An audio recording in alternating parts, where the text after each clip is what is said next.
I don't have anything witty to say here. It's just fall in the canyons. It's beautiful. It's a good day. So Little Cottonwood Canyon is supposed to be one of the hardest canyons in Salt Lake Valley for road cyclists, and I just thought it would be fun if I just went and did that without a road bike or any spandex. It was hard. My legs regret everything. I've eaten 2 pints of ice cream in the last 24 hours, eaten God knows how many other calories, and I'm still hungry. But this is really all to say, you could do ridiculous shit on basically any bicycle you have, and it works. It might be harder, it might take a little bit longer, you might eat more ice cream afterwards, which I would count as a good thing, but overall you can do anything you want on basically any bicycle you have. Good morning and welcome to Salt Lake City. I'm not in the desert this weekend because honestly I got a bit tired of the desert and I'm staying a bit closer to home. So I decided to get into some canyon riding. Check that out. It's beautiful up here. The first time I was in Utah, I actually stayed up in Alta and Snowbird. Long story, I was not skiing though, and realized that canyon is incredibly steep. So yeah, guess what I'm doing today? Little Cottonwood Canyon is a little bit ridiculous in the best kind of way. It's like 4,000 feet of elevation in about 5 miles. So it's ridiculously steep. First time I saw people riding up it was, a bunch of road cyclists in the spandex, the 15-pound carbon fiber road bikes. So at the time I saw these cyclists and I was like, you're fucking crazy. But the truth is by now, I've struggle bust my way down enough awful gravel roads and just pushed my bike through some of them. Anything paved sounds pretty sweet. And now I'm into it, so I'm gonna go check it out. The only problem is I don't have a carbon fiber road bike anymore or any spandex. So we're doing this good old commuter style. And by that I mean I'm out here on a 30-pound steel commuter touring bike, wearing jeans and a t-shirt, got some water, got lunch. It's gonna be a good day. Oh, and another thing, it's just across town, so I figured I'd just bike over to the canyon anyway. Turns out it's about 20 miles and 1,500 feet of elevation, so we're gonna make this doubly interesting. Also, check out how bike-friendly this road is. I'm being sort of sarcastic, because this is a 5-lane road, and I don't know how fast the cars are going, but it's pretty fast. But also, I have what's practically an entire car lane to myself. So it's not as bad as it looks. I don't know if it's the cold, or the elevation, or asthma, or COVID, but I'm having trouble breathing up here. Anyway, that's Little Cottonwood Canyon. I can never really get over how beautiful this place is. It's just wild.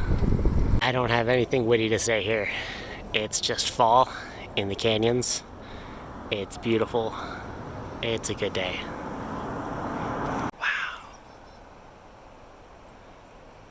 I don't know if you can see it down there, but there's just snow all over everything. It's turning into a winter wonderland up here. So there's a sign back there that told me to get off my bike and walk it on the shoulder for a little ways. Not really sure why, because this part of the road is just as unsafe as the rest. Just walked past another sign that said black ice warning next 2 miles.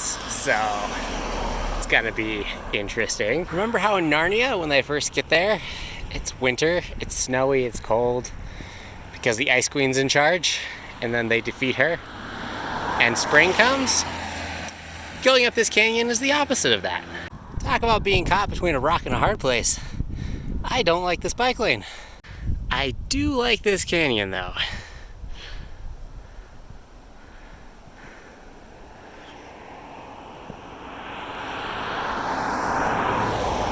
Hey look, they give us a literal bike on it to ride in.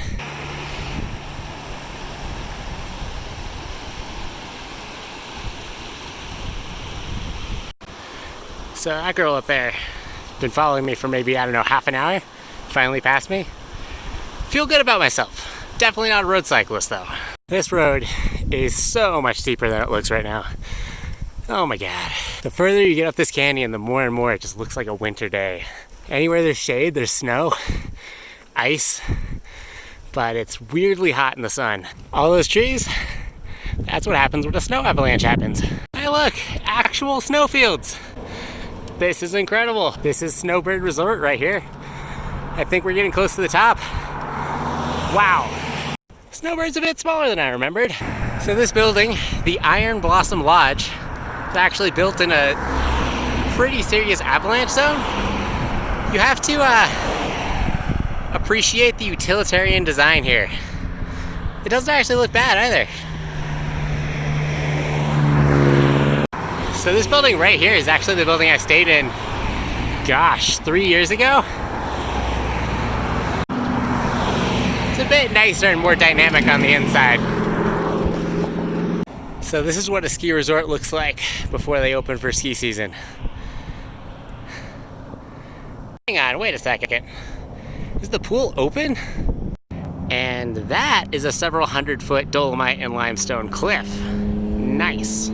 Oh, and yeah, that's my shoe that came untied somehow. Hey look, we're officially in Alta. And right over here is the ski lodge that I stayed in, what, 3 years ago when I was last here? And there's a bridge right up there where one of our students almost got attacked by a moose. And these beautiful ski lodges are called Hellgate condominiums. Fair enough. Just to give you an idea of how bad snow avalanches actually are here. All these mangled trees down here, that wasn't a tornado, that was an avalanche. And you see there's buildings right there. So, interesting place to live. I assume people live here during the winter. Who am I kidding? It's a ski resort. So this little bridge here, where one of our students almost got attacked by a moose. Looks so small now, but when you're on that bridge with the moose, it looks a lot scarier. Okay, so I actually came down a hill to get to this bridge, and now I am regretting that decision. This is Alta Peruvian, where we had some classes while we were up here. Nice hotel. Well, if there's a saint you're going to worship, Our Lady of the Snows definitely makes sense up here. Well, would you check out that lodge? That's an old one. Made it to the end of the asphalt and the end of the road. And you know how I feel about gravel roads. So we're gonna get lunch and then think about going past the sign.